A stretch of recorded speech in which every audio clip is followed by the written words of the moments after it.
3 months after the impossible war ended, Director Choi Yerim stood in the rebuilt command center on Earth, watching reports flow in from across human space. The universe had been fundamentally changed by the conflict, and humanity was struggling to adapt to a reality where the old rules no longer applied consistently. "The colonies are reporting some very strange developments," reported her aide, Park Seojin. "Medical facilities are successfully treating diseases using medicines that exist in multiple dimensions simultaneously. The Cancer Treatment Center on New Singapore says they've eliminated tumors by convincing them they were never there in the first place." Yerim nodded, though the concept still made her head ache. The transformed fleet's war against the Devourers had made the universe more flexible, more willing to accept impossibilities as normal occurrences. Humanity was learning to work with physics that behaved more like guidelines than absolute laws. "What about the communication situation?" she asked. "Still no direct contact with the transformed fleet," Seojin replied. "They're maintaining their defensive positions at the edge of known space. But they can't come closer to inhabited systems without causing reality distortions that would be dangerous for normal humans." That was the cruel irony of their victory. The fleet that had saved humanity could never rejoin it. They had become so far beyond human that their mere presence in normal space would cause the local laws of physics to break down.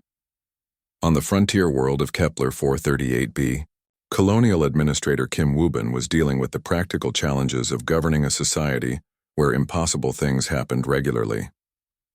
His morning report included 3 cases of farmers whose crops had grown by existing in multiple realities simultaneously, producing yields that violated conservation of mass. The local university had developed computers that solved problems by calculating the answers in parallel dimensions where the problems had already been solved. "Sir," his assistant informed him, "the mining operation in the asteroid belt is reporting unusual success. They've discovered how to extract minerals that exist in probability clouds rather than solid form." Woo-bin sighed and added it to the growing list of phenomena that wouldn't have been possible before the war. The transformed fleet's battle had taught the universe that rigid laws were optional, and humanity was learning to take advantage of that flexibility. Meanwhile, Dr. Shin Kyu-hyun had established a new research institute dedicated to studying post-war physics. His team included scientists who had volunteered to undergo partial transformation, allowing them to perceive and work with the altered nature of reality. "The boundary between possible and impossible has become very thin," explained Dr. Lee Suzy, whose left arm existed in a different dimension from the rest of her body, allowing her to manipulate objects that normal humans couldn't touch. "We're seeing technology develop at rates that should be impossible. Starships that travel by convincing the universe they're already at their destination. Communication systems that work by creating temporary connections between separated points in spacetime." The most dramatic changes were happening in Earth's hospitals and research facilities. Medical students were learning to treat patients by adjusting the probability of their being healthy. Engineers were building structures that existed in architectural impossibilities, creating buildings larger inside than outside. But not everyone embraced the new reality. On the agricultural world of Gliese 6867c, a community of baseline humans had established a normal zone where they used technology to maintain pre-war physics. They grew their crops the old way, traveled using conventional engines, and refused to accept any medical treatment that relied on impossible principles. "We're not against progress," explained their leader, Han Dong-hae, the former Vega station commander who had witnessed the transformed fleet's first return. "But we want to preserve what it means to be human. Someone needs to remember what we were before we started breaking the laws of reality." His community represented a growing movement of humans who feared that accepting impossibility as normal would eventually change humanity into something unrecognizable. They called themselves the Preservation Society and maintained museums and cultural centers dedicated to pre-war human civilization. At the other extreme were the adaptation communities, groups of humans who eagerly embraced transformation. Some had undergone partial modifications that allowed them to exist in multiple dimensions simultaneously. Others had learned to think in mathematics that normal human brains couldn't process, becoming living bridges between possible and impossible. Admiral Bae Sumi, now commanding the Solar Defense Force, found herself managing conflicts between these different groups while also coordinating with the transformed fleet's distant guardians, the Latest transmission from Navigator. Park Ji-woo, she reported to the Colonial Council, indicates that they've detected signs of other threats in deep space. The Devourers weren't the only hostile force operating between realities. Our transformed fleet is preparing to expand their defensive perimeter. The message from Ji-woo had been typical of communications from the transformed humans. Mathematical concepts transmitted directly into the minds of receivers, rather than words spoken through normal channels. The transformed crew could no longer communicate in purely human language because their thoughts operated on principles that transcended normal linguistics. But perhaps the most significant development was happening in the outer colonies, where a new generation of humans was being born. These children, conceived after the war, seemed naturally adapted to the flexible reality. They played games that involved existing in multiple dimensions simultaneously, drew pictures that could only be seen by looking at them from impossible angles, and spoke to imaginary friends who turned out to exist in parallel probability streams. They're not quite human in the way we understand it, reported Dr. Yoon Minji, Earth's leading child psychologist. But they're not inhuman either. They're something new. Humans who grew up in a universe where impossibility is normal. 1 year after the war, Captain Kang Min-ho sent his final transmission to human space. His consciousness, now distributed across light years of spacetime, spoke directly into the minds of every human simultaneously. We have taken our place as eternal guardians. His voice echoed in dimensions beyond sound. We watch the boundaries of possible reality to ensure that threats like the Devourers can never again endanger the universe. We have become the price paid for your tomorrow. He paused, and for a moment, every human felt the weight of infinite sadness from someone who had sacrificed their humanity to preserve humanity itself. The universe is stranger and more dangerous than you ever imagined. But it's also more wondrous. We've shown you that impossibility can be overcome, that the rules can be broken when breaking them serves life rather than death. Explore it carefully, but explore it without fear. Remember us not as heroes, but as the cost of your survival. We chose to become something else so that you could continue to become yourselves.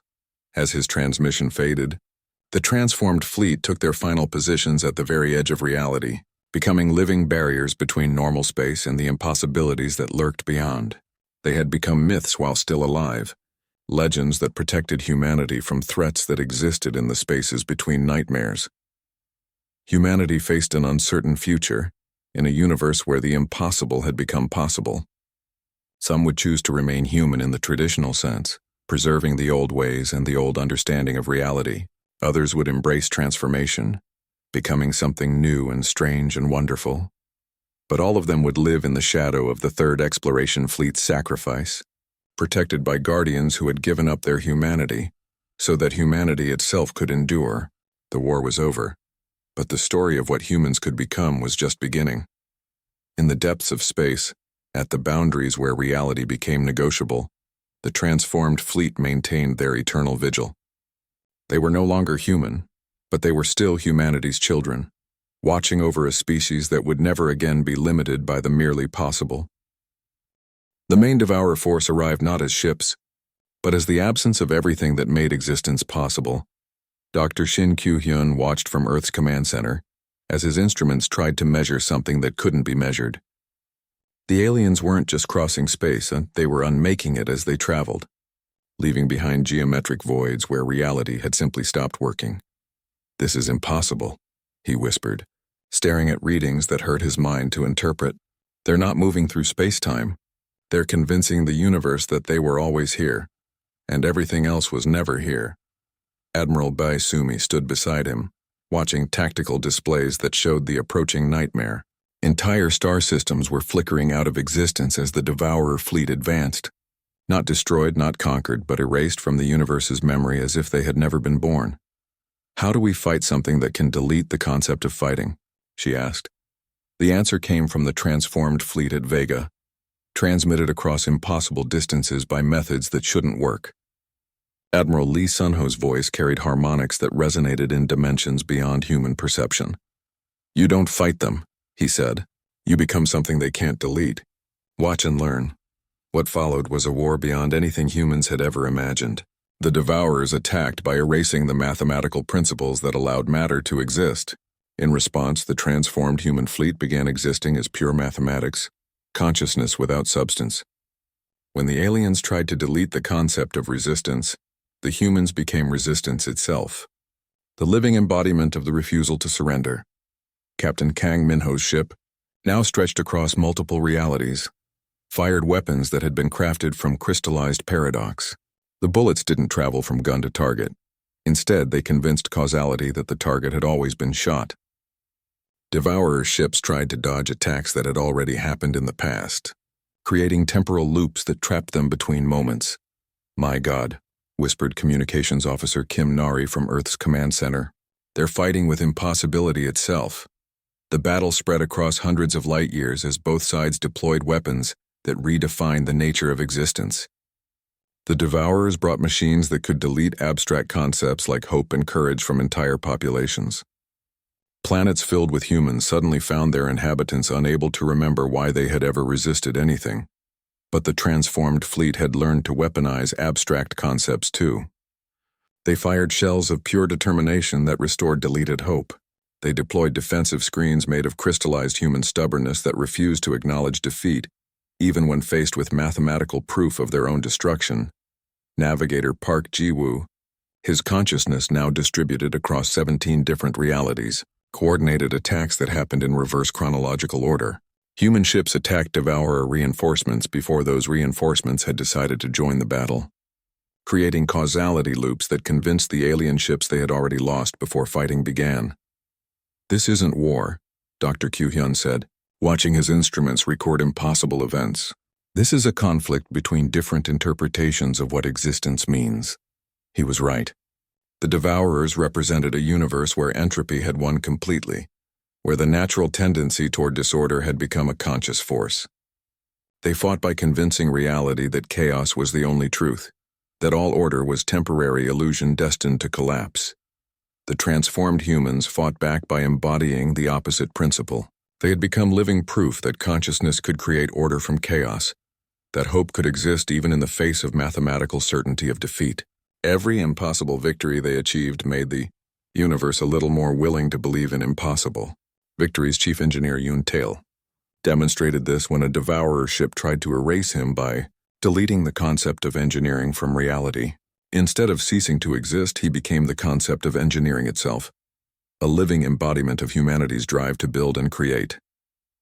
His consciousness spread through every piece of technology in the human fleet, making their impossible weapons work simply by believing they should work. The tide of battle turned when the transformed fleet revealed their ultimate weapon, soldiers who had learned to survive their own non-existence. When Devourers deleted them from reality, they continued fighting from the void itself, becoming ghosts that could kill concepts. Lieutenant Commander Hong Min-jae watched from Earth as space itself became a battlefield between competing definitions of reality. Stars flickered between existing and not existing. Planets phased through multiple dimensions as both sides tried to convince the universe of their version of truth. "Admiral," he called to Bae Sumi, "our deep space sensors are detecting something impossible.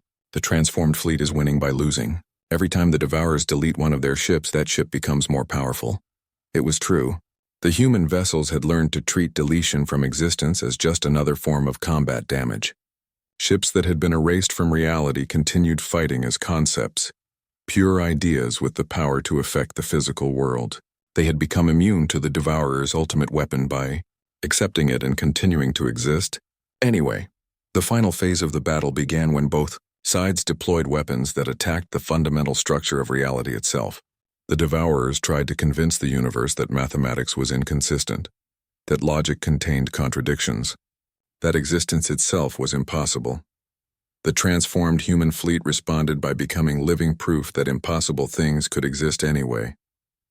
Captain Kang's flagship became a ship that existed by not existing, powered by contradictions that shouldn't be able to power anything. Its weapons fired ammunition made of crystallized paradox, bullets that hit their targets by missing them. "The universe is breaking down," Dr. Kyu-hyun reported, his voice shaking as he watched physical constants begin to fluctuate. "The laws of physics are becoming suggestions rather than rules." But that was exactly what the transformed humans had been working toward. In a universe where the rules could be broken, they had become masters of breaking rules. They fought with weapons that shouldn't work, defended with shields that protected by not protecting, and achieved victory by accepting defeat and then redefining what defeat meant. The Devourers, creatures of absolute order and geometric perfection, couldn't adapt to a reality where contradiction was possible. They had spent eons learning to delete anything that opposed them, but they had never learned to fight opponents who continued existing after being deleted.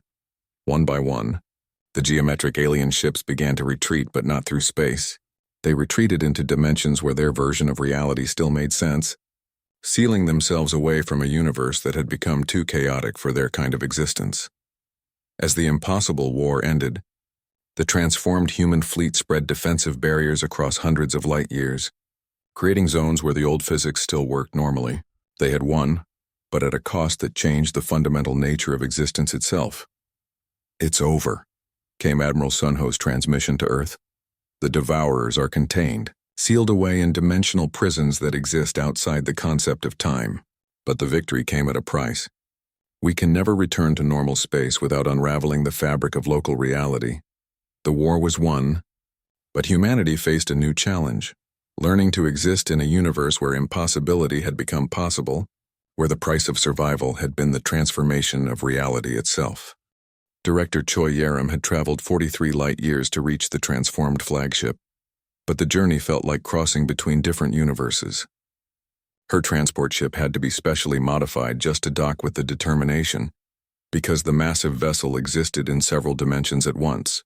As she stepped through the airlock, she wasn't sure if she was entering her father's ship or some alien structure that had taken its shape. The corridors inside were nothing like what she remembered from her childhood visits to her father's ship.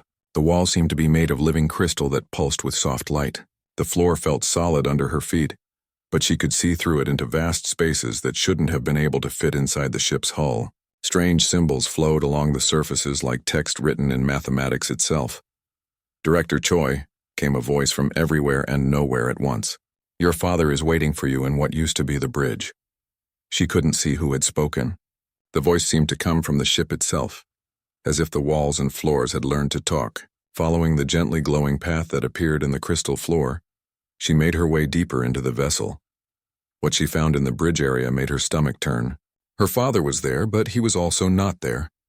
Captain Kang Minho sat in what might have been a command chair, but his body was partially merged with the ship's systems.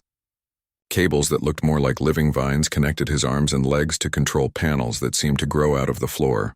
His eyes glowed with the same soft light as the walls, and when he turned to look at her, she could see mathematical equations flowing beneath his skin. "Hello, Yerim," he said, and his voice was the same as she remembered, but it came from multiple sources around the room. "I'm sorry you have to see me like this." She tried to speak but found her voice stuck in her throat. This thing that wore her father's face was barely human anymore. She could see the ship's systems pulsing in rhythm with his heartbeat, as if man and machine had become one organism. "I know it's hard to understand," he continued, "but this is what we had to become to fight them. The Devourers don't just destroy matter and energy, they erase the very concept of existence. To fight something that can delete you from reality, you have to learn to exist outside reality." "What happened to you out there?" she finally managed to ask. Her father's expression grew distant and the mathematical symbols under his skin began moving faster. "The quantum fold didn't take us where we expected.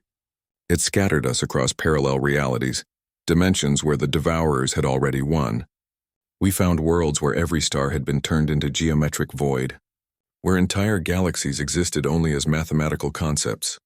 He gestured, and the walls around them became transparent, showing her visions that made her mind reel. Dead universes where physics worked differently. Realities where time flowed backward and causality had no meaning. Dimensions where the Devourers had consumed everything, leaving only perfect geometric shapes floating in absolute emptiness. "We died so many times," he said quietly. "Every reality we entered, they were waiting for us. They would erase us from existence, delete us from the universe entirely. But we learned something important. Dying isn't the same as being defeated." Chief Engineer Yoon Tail materialized beside them, though materialized wasn't quite the right word. He seemed to step out of a fold in space itself, his body a mixture of flesh and flowing metal. When he spoke, his voice carried harmonics that resonated in dimensions she couldn't perceive. Every time they deleted us, we remembered being deleted, he explained. We learned to exist in the spaces between existing and not existing. We became ghosts that could kill gods. Yerim watched in fascination and horror as Tail demonstrated, allowing part of his body to fade from reality while still maintaining his consciousness. He existed as a concept rather than a physical being, immune to weapons that erased matter because he no longer depended on matter for existence. How long were you fighting them? She asked. Time works differently when you're jumping between realities, her father replied. We experienced centuries, maybe millennia, but it was always the same war.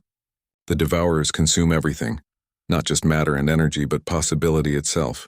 They turn thriving civilizations into geometric patterns, reducing infinite potential to mathematical certainty. Navigator Park Jiwoo appeared next, his form even less human than the others. He seemed to exist as pure information, a consciousness that moved through the ship's systems like data through a computer network. When he spoke, the words formed directly in her mind rather than entering through her ears. We found their weakness eventually, he said. The Devourers can only exist in realities where entropy has won, where the universe is dying. But humans represent something they can't understand. We create order from chaos, hope from despair. We're the opposite of everything they are. So you learn to fight impossible with impossible, Yerim said, beginning to understand. More than that, her father replied. We learn to weaponize impossibility itself. Our ships now fire bullets that travel backward through time, to hit targets before we pull the trigger. Our shields exist in realities where the attack never happened. Our soldiers remember their own deaths and use that knowledge to avoid dying.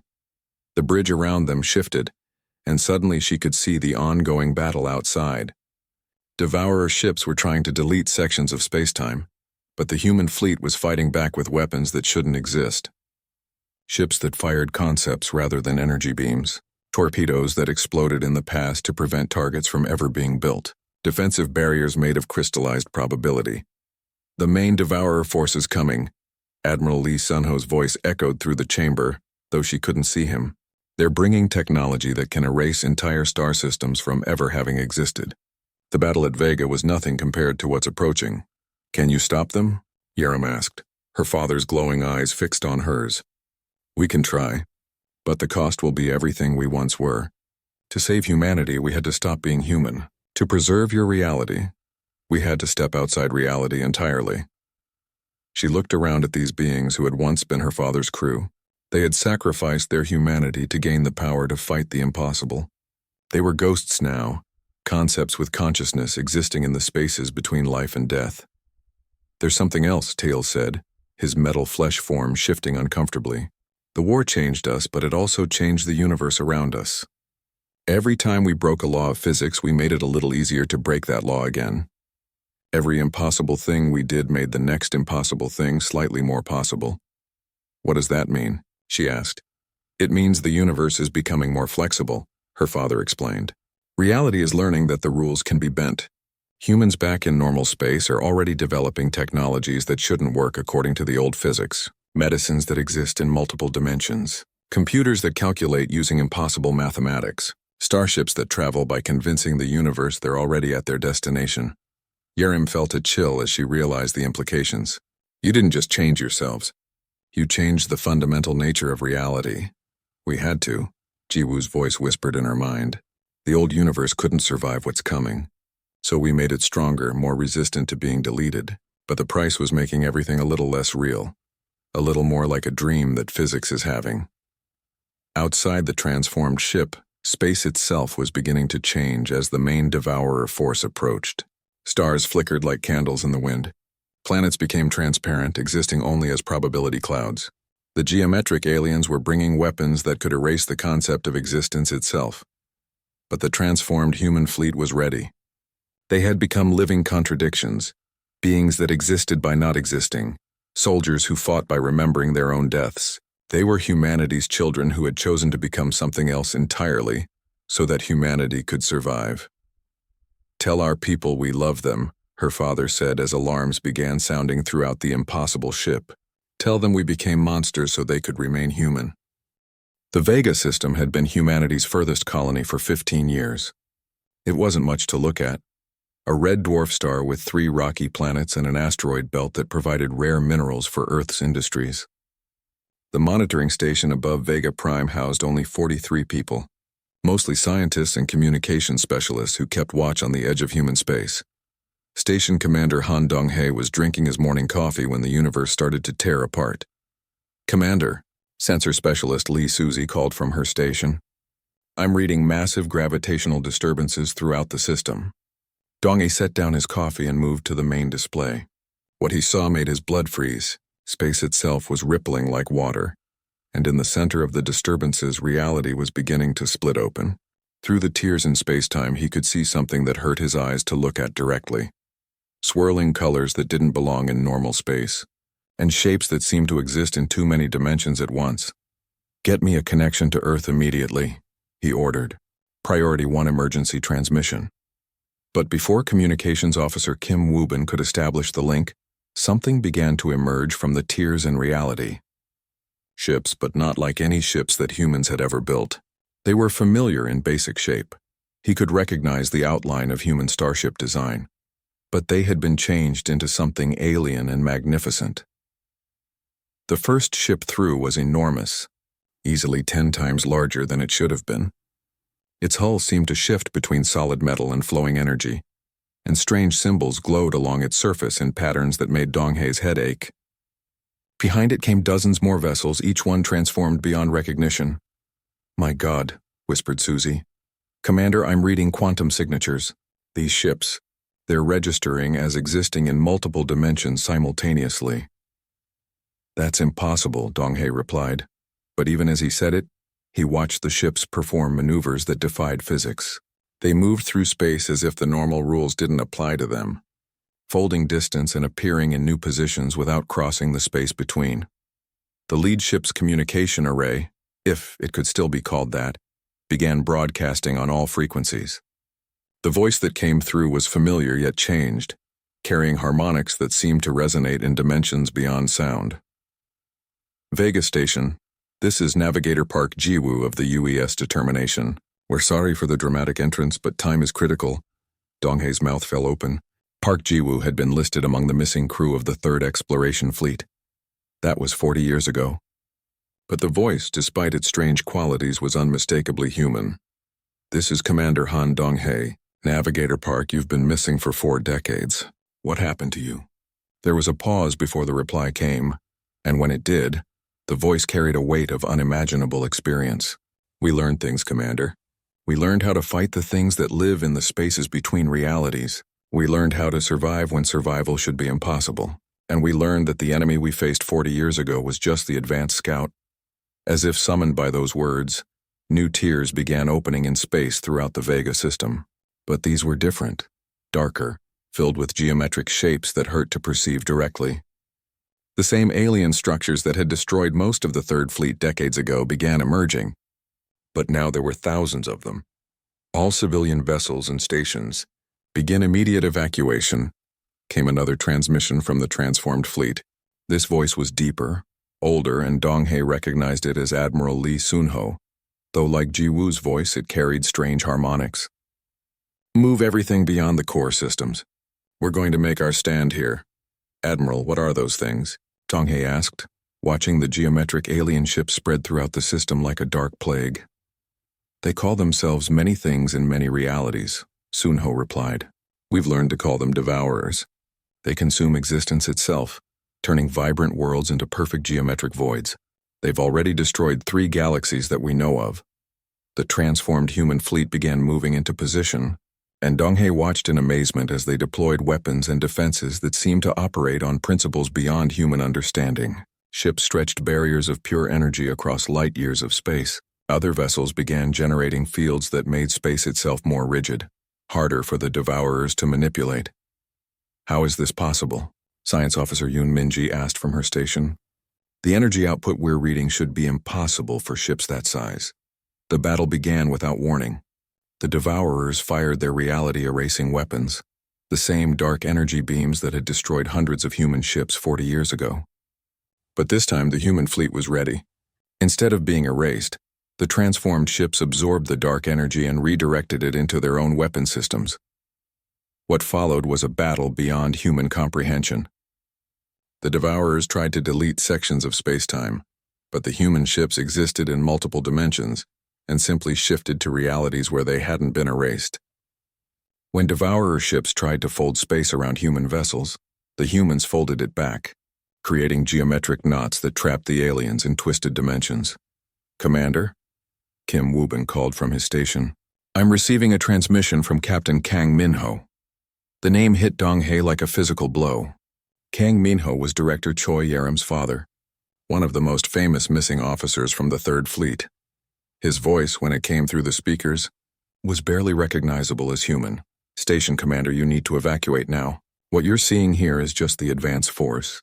The main Devourer fleet is coming, and when it arrives, this entire region of space will become uninhabitable for normal matter." "Captain, what happened to you out there? What did you become?" There was silence for a long moment. "Then, we became what we needed to become. Every time they killed us, we learned. Every time they erased us from reality, we found new ways to exist. We've been fighting this war for what feels like thousands of years, even though it's only been 40 in your time." The battle around Vega reached its climax as more Devourer ships poured through their dimensional portals. The human fleet responded by doing something that made the monitoring station's sensors overload. They began existing in reverse time, attacking the Devourers before the aliens had finished emerging from their portals. "That's not possible," Minji whispered. "They're violating causality itself." "Causality is just another rule," came Captain Kang's voice over the communication channel. "And we've learned that all rules can be broken if you're willing to pay the price." The price became clear as Dong-hae watched the human ships fight. They weren't just using impossible weapons and defenses, they were sacrificing parts of their own existence to power them. Ships became ghostly, their crews existing in the spaces between life and death. Others stretched across multiple realities, their consciousness distributed through dimensions that normal humans couldn't even perceive. The Devourers, faced with an enemy that refused to stay dead and could violate the basic laws of physics, began to retreat. But as they pulled back through their dimensional portals, they left behind something that chilled Dong-hae to the bone: empty space where the Vega system's outer planets had been. Not destroyed, not exploded into debris, but simply gone. Deleted from existence as if they had never been. "The evacuation ships are ready." "Commander," reported his aide. Dong-hae looked at the transformed human fleet, now spreading defensive barriers across hundreds of light years. They had won this battle, but at a cost that made them barely human anymore. They were guardians now, standing between normal space and horrors that lived in the gaps between realities. "Tell Earth what you've seen here," came Captain Kang's final transmission. "Tell them we kept our promise. Tell them humanity endures even if we can't anymore." As the evacuation ships jumped to hyperspace, carrying the news of the impossible battle back to human space, the transformed fleet settled into their vigil. They were home, but they could never truly return. They had become something beyond human, and their war was far from over. 40 years had passed since the third exploration fleet vanished into the Dark Reach, and Earth had changed in ways both seen and unseen. The memorial wall in New Geneva stretched for 3 kilometers, listing the names of every person lost with the fleet. Among them was Captain Kang Min-ho, whose daughter now stood before his name every year on the anniversary of the disappearance. Choi Yerim had been 8 years old when her father's fleet vanished. Now at 48, she served as director of the Solar Defense Initiative, the massive military organization created in response to humanity's first encounter with hostile alien technology. Her hair was streaked with gray and her eyes carried the weight of decades spent preparing for threats that might never come. "The memorial service is starting." "Director." Her assistant informed her through the communication device in her ear. Yerim nodded but didn't move from her father's name on the wall. Every year, fewer people came to remember the lost fleet. The younger generation barely knew the story, and those who did often dismissed it as ancient history. But Yerim knew better. She had spent her entire adult life studying the fragments of data from that final battle, trying to understand what her father's fleet had faced. "They haven't forgotten you," she whispered to the wall. "I won't let them. 300 light years away, On the research station orbiting Kepler 442b, Dr. Shin Kyu-hyun was making discoveries that would have fascinated the Lost Fleet scientists. As Earth's leading xenoarchaeologist, he studied the remains of alien civilizations found throughout human space. Most were millions of years old, long dead before humans even existed. But lately, he had found something troubling. Computer, display the stellar cartography data for sectors 7 through 12, he said to the station's artificial intelligence. The holographic display showed dozens of star systems, but something was wrong with many of them. Where there should have been planets, asteroid belts, and the usual debris of solar system formation, there were only perfect spheres of matter orbiting the central stars. No atmosphere, no surface features, no signs that these worlds had ever hosted life. Computer, analyze the composition of the spherical objects in the Vega system. Analysis complete. The objects appear to be compressed matter from what were once standard rocky planets. All organic compounds have been removed. Surface shows geometric scarring consistent with unknown energy weapon impacts. Kyu-hyun felt a chill run down his spine. The scarring patterns matched descriptions from the Third Fleet's final transmissions. But these systems were hundreds of light years apart, and the damage looked recent. Whatever had done this was still active, still moving through space. Back on Earth, Admiral Bae Sumi was dealing with her own mysteries. The Terran Navy's deep space monitoring stations had been picking up strange signals for the past 6 months. Not alien communications, but something stranger. Mathematical sequences that followed patterns similar to human quantum mechanics, but far more advanced. "Show me the signal analysis again," she told her intelligence officer. Lieutenant Commander Hong Min-jae pulled up the data on the main screen. "Admiral, the signals are definitely artificial, but they're not following any known communication protocols. The mathematical patterns suggest highly advanced physics, possibly related to dimensional manipulation. Where are they coming from?" "That's the strange part, ma'am. They're coming from everywhere and nowhere. Our tracking stations can't get a fix on the source. But the signals are getting stronger and they seem to be moving toward inhabited space." Sumi studied the data with growing unease. As a career naval officer, she had trained for alien contact scenarios, but this felt different. The signals had a familiarity to them that she couldn't explain. Something about the mathematical signatures reminded her of human quantum theory, but decades more advanced than anything Earth scientists had achieved. "Run a comparison analysis against the quantum fold equations from the Third Fleet archives," she ordered.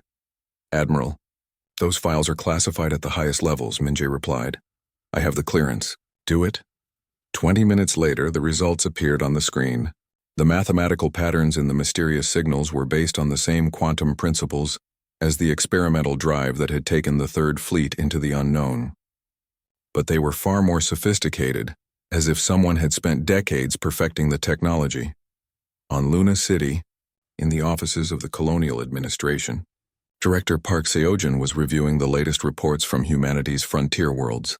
300 star systems now hosted human colonies, from small mining outposts to thriving agricultural worlds with millions of inhabitants. It should have been a time of celebration for human expansion, but the reports told a troubling story. Colony growth had slowed dramatically in the past decade. The loss of the Third Fleet's brilliant minds and advanced technology had set human expansion back by decades. The experimental quantum fold drive, the advanced sensor systems, the new propulsion technologies, all of it had vanished with Captain Kang's fleet. "Sir," his aide interrupted, "we've received another request from the Tau Ceti colony for defense upgrades. They're reporting unusual sensor readings in their outer system." "What kind of readings?" "Unknown energy signatures and geometric objects detected at the edge of their solar system. The objects disappeared before their survey ships could investigate." Seo-jun frowned. Similar reports had been coming in from colonies across human space. Mysterious objects, strange energy readings, and geometric patterns that reminded older military officers of the descriptions from the Third Fleet's final battle. Meanwhile, in her apartment overlooking the Pacific, Yarem was reviewing intelligence reports from across human space. As director of the Solar Defense Initiative, she had access to information that painted a disturbing picture. The geometric scarring that Dr. Kyu-hyun had found on dead worlds, the mathematical signals that Admiral Sumi's stations were detecting, the mysterious objects spotted by frontier colonies. Everything pointed to the same conclusion. The threat that had destroyed her father's fleet was still out there, and it was moving toward human space. Her personal communication device chimed with an urgent message from Admiral Sumi. "Director, you need to see this immediately." The holographic display showed the latest signal intercept. The mathematical patterns were unmistakably human in origin, but advanced far beyond Earth's current capabilities. And embedded within the complex equations was something that made Yerem's blood run cold. A ship identification code. "UES determination. Her father's flagship, how is this possible?" she whispered. "We don't know, ma'am, but the signals are getting stronger, and they're definitely moving in our direction. Whatever happened to the Third Fleet 40 years ago, I don't think they're all dead." Yerem stared at the data, her mind racing. Her father and his fleet had vanished into the unknown, facing an enemy that could erase matter from existence. But if these signals were real, if they were somehow still alive, then they had survived 4 decades in whatever hell they had jumped into. And now they were coming home. But were they still human? And what were they bringing with them? The questions haunted her as she looked out at the stars, wondering what her father had become during 40 years of fighting in the darkness between realities. Captain Kang Minho stood on the bridge of the UES Determination, watching the strange lights dance across the dark space ahead. For 3 months, his fleet had been traveling through the region known as the Dark Reach, where other human ships had vanished without sending any messages back to Earth. The fleet was huge. 847 ships carried the best and brightest humans into unknown space. Scientists, engineers, soldiers, and explorers all worked together to push the boundaries of human knowledge. Minho felt proud to lead them, but also worried about what they might find. "Captain," called Navigator Park Jiwoo from his station, "the energy readings are getting stronger. Whatever is out there, it's big." Chief Engineer Yoon Tail looked up from his displays, his face pale. "Sir, these readings don't make sense. The energy signature is like nothing we've ever seen. It's almost like space itself is being twisted." Communications Officer Kim Nari adjusted her headset and frowned. "Captain, I'm picking up something strange. It sounds like voices, but not human voices. And the signals are coming from everywhere at once." Minho nodded grimly. He had expected something unusual, but this felt different, more dangerous. The hair on the back of his neck stood up as he watched the view screen show massive shapes moving in the darkness ahead. "All ships. This is Admiral Lee Sun-ho," came the voice over the fleet communications. "We're detecting large structures ahead. Unknown design. All vessels maintain defensive positions and prepare for contact." The shapes became clearer as they got closer. They were not ships in any way that humans understood ships. Instead, they looked like geometric puzzles made of dark metal and energy. Triangles and cubes that shifted and changed, creating patterns that hurt to look at directly. The structures were enormous, each one larger than Earth's moon. "My God," whispered Jiwoo. "What are those things?" Before anyone could answer, the alien structures began to move. They didn't fly like human ships. Instead, they seemed to fold space around them, appearing in new positions without traveling through the space between. Red lights began to glow along their edges and the space around them started to shimmer. "All ships, evasive maneuvers." Admiral Sunho's voice cracked over the communication system. "Unknown hostiles are powering weapons." The first blast came without warning. A beam of dark energy struck the exploration ship Pioneer, and something terrible happened. The ship didn't explode. Instead, it simply stopped existing. One moment it was there, and the next moment there was nothing. Not even wreckage. Just empty space where 800 people had been living and working seconds before. "What just happened?" Nari screamed. "Where did Pioneer go?" "It's gone," Tail said, his voice shaking. "The readings show nothing. No debris, no energy signature. It's like it never existed." More beams lanced out from the alien structures. Ships began vanishing all around them. The courage, the hope, the new dawn, each one simply erased from reality by the dark energy weapons. "All ships, emergency retreat," Admiral Sunho ordered. "Fall back to hyperspace jump points." But the alien structures were too fast. They appeared around the human fleet, cutting off escape routes. Their weapons fired again and again, deleting human ships from existence. Minho watched in horror as hundreds of vessels and thousands of lives simply ceased to be. "Captain," Jiwoo shouted, "the hyperspace drives aren't working. Something is blocking our jump capability." Minho's mind raced. They were trapped, outnumbered, and facing an enemy that could erase matter itself. but he hadn't survived 20 years in space by giving up when things looked impossible. Tail, what about the experimental quantum fold drive? He asked. The engineer's eyes widened. Sir, that's completely untested technology. We don't even know if it works, and if it does, we have no idea where it might send us. Better than being erased from existence, Minho replied grimly. He opened a channel to the surviving ships. All remaining vessels, this is Captain Kang. We're going to attempt an experimental quantum fold jump. It's dangerous and untested, but it's our only chance. Captain, Admiral Sunho's voice came through the static. Even if the quantum fold works, we don't know what's on the other side.